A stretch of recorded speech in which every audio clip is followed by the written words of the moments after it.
Every year now at Advent time, for years it seems, I have been recommending to everybody I know and all my congregations this wonderful book, The Christmas Mystery by Jostein Gaarder. This year, because of COVID and not being able to see people so much, I became obsessed with the idea of being able to read it for people, almost like a bedtime story every night in Advent, as I did for years with my own wee boy. And so I wrote to the publishing company, which is Hatchette. It's a Phoenix paperback that they produce in the UK, and asked for permission to do this. And to my great delight, it turns out that they've got a special policy this year, just because of lockdown, to allow books to be read in entirety in this way and recorded, as long as we take the recordings down by the end of December. So I'm delighted to say I'm going to be able to read a section of this. It's written in 25 sections for Advent every day of December. It follows two stories interwoven. One is a story of Joachim, a Norwegian boy who finds an Advent calendar. And the other is the story of Elizabeth, who is a wee girl travelling back in time and across continents through Advent. There are a couple of just stylish things to notice. Each day's section begins with a quote that we will find buried within the story itself that particular day. And it passes between the two children, the story. So it passes between Joachim, who's contemporary with us, more or less, and Elizabeth, who is from a little while ago, as you will see. And we journey over the course of 25 days. Well, you can guess probably where we journey to, but I won't spoil that for you just now. So here's today's quote on the 1st of December. Perhaps the clock hands had become so tired of going in the same direction year after year that they had suddenly begun to go the opposite way instead. Dusk was falling. The lights were on the Christmas streets. Thick snowflakes were dancing between the lamps. The streets were crowded with people. Among all these busy persons were Papa and Joachim, who had gone into town to buy an Advent calendar. It was their last chance, because tomorrow would be the first day of December.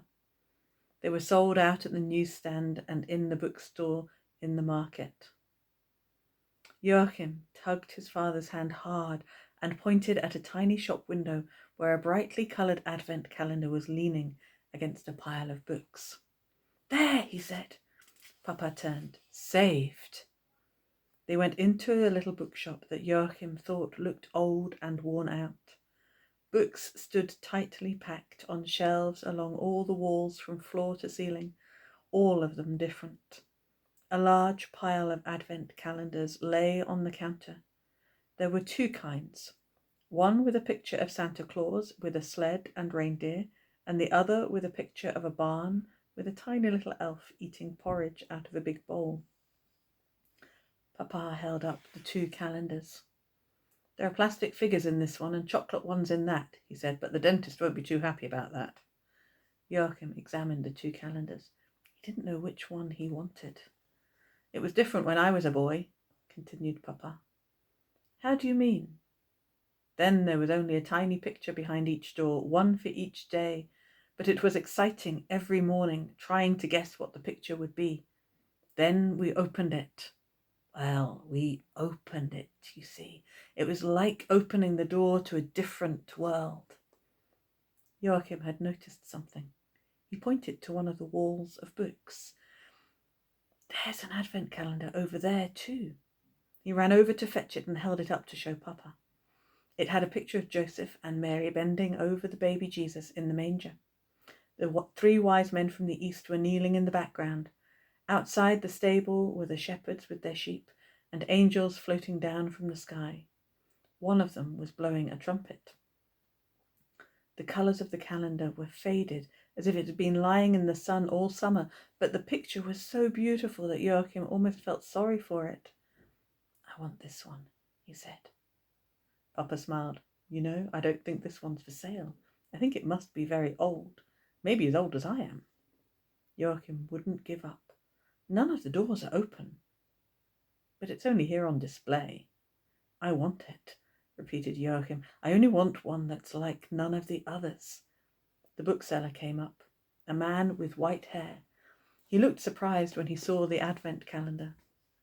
Beautiful, he exclaimed, and genuine, yes, original. It almost looks homemade. He wants to buy it, explained Papa, pointing at Joachim. I'm trying to explain that it's not for sale. The man raised his eyebrows. Did you find it here? I haven't seen one like that for years. It was in front of all the books, said Joachim. Oh, it must be old John up to his tricks again, said the bookseller. Papa stared at the man. John?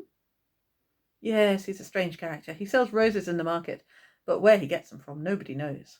Sometimes he comes in and asks for a glass of water. In summer, when it's hot, he'll pour the last drops over his head before he goes out again. He's poured a few drops over me a couple of times, too. To thank me for the water, he sometimes leaves 1 or 2 roses on the counter. Or he'll put an old book on the bookshelves. Once he put a photograph of a young woman in the window. It was from a country far away. Maybe that's where he comes from himself. Elizabeth, it said on the photo. And now he's left an advent calendar? Yes, evidently. There's something written in it, said Joachim. He read aloud. Magic advent calendar, price 75 euro. The bookseller nodded. In that case, it must be very old. May I buy it for 75 euro? Said Joachim. The man laughed. I think you should have it for nothing. You'll see, old John had you in mind. Thank you, thank you, thank you, said Joachim, on his way out of the bookshop already. Papa shook the bookseller's hand and followed Joachim out onto the pavement. Joachim hugged the calendar tight. I'll open it tomorrow, he said. Joachim kept waking up that night, thinking about the bookseller and John with his roses.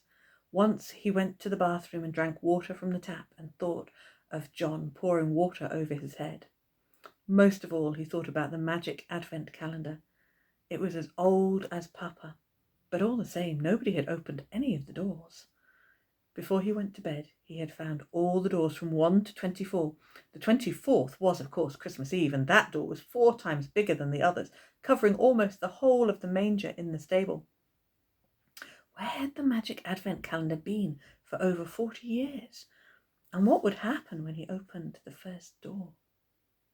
When he woke up again and it was 7 o'clock, he reached up for the calendar which was hanging above his bed to open that first door.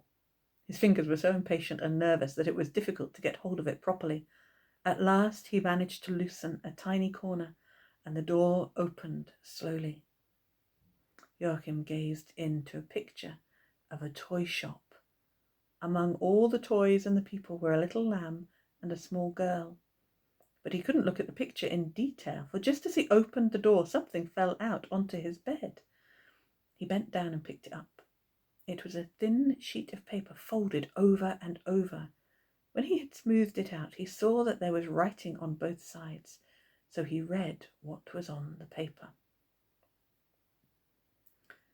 The lambkin. Elizabeth, her mother called after her. Come back, Elizabeth! Elizabeth Hanson had been standing staring at the big pile of teddy bears and furry animals while her mother was buying Christmas presents for the cousins who lived in Toten. All of a sudden, a little lamb shot out of the pile.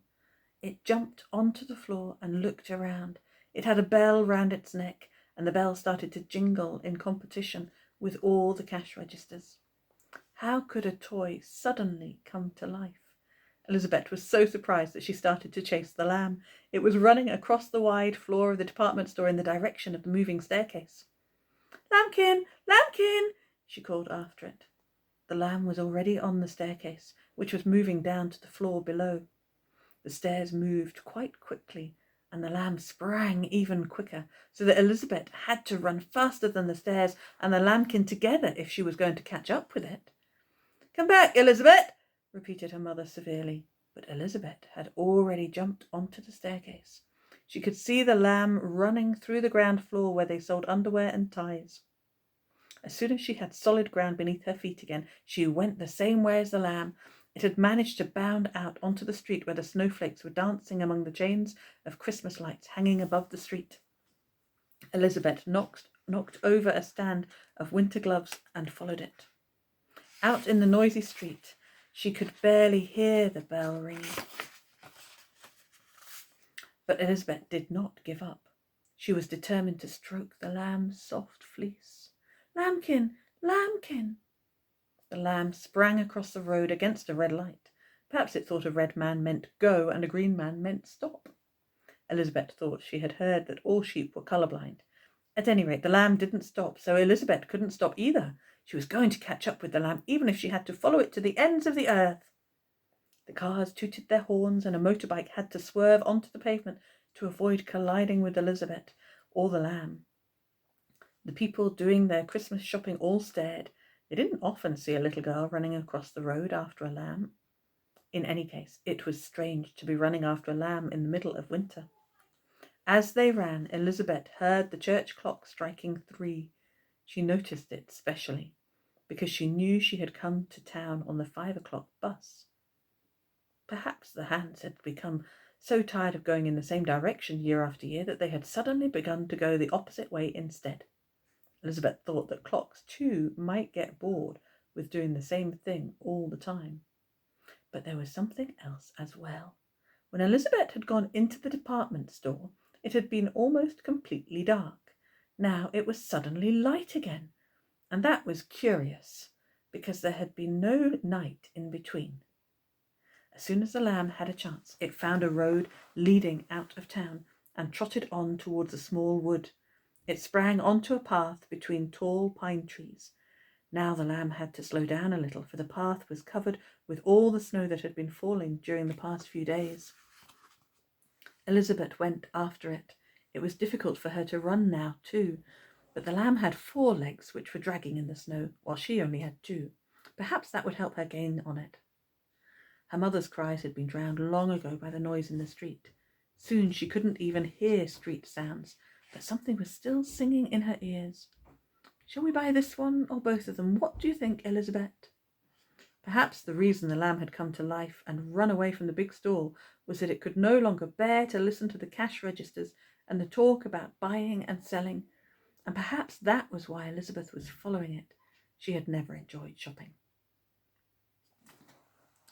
Joachim looked up from the sheet of paper that had fallen out of the magic advent calendar.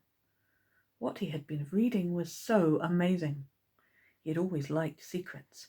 Now he remembered the little box with the key in it, the one Grandma had bought him in Poland. Mama and Papa had made him a solemn promise that they would never look for the key and open the box when Joachim was asleep or at school. It would have been as bad as opening someone else's letters, they had said. Up to now, Joachim hadn't had any real secrets to hide in the box, but now he put the paper from the advent calendar there, turned the key, and hid it under his pillow. So when Mama and Papa woke up and came to look at the advent calendar too, they only saw the picture of the lamb in the department store. "Do you remember?" asked Mama, looking up at Papa. "It was just like that when we were small." Papa nodded. Then we could use our imagination on the little picture and make up the rest ourselves. It was much better than those plastic figures that end up being swallowed by a vacuum cleaner. Something was laughing inside Joachim. Only he knew that there had been a mysterious piece of paper inside the calendar. He pointed at the picture of the lamb. "The lamb has decided to run away from the shop," he said, "because it can't bear listening to the cash registers and the talk of buying and selling. But there's a little girl called Elizabeth in the shop, and she's begun running after the lamb because she wants to stroke it." "Isn't that just what I said?" said Papa. "What does the boy want with plastic figures?" For the rest of the day, Joachim wondered whether Elizabeth would catch up with the lamb so that she could stroke its fleece. Would he find out tomorrow? For then there'd surely be another little piece of paper.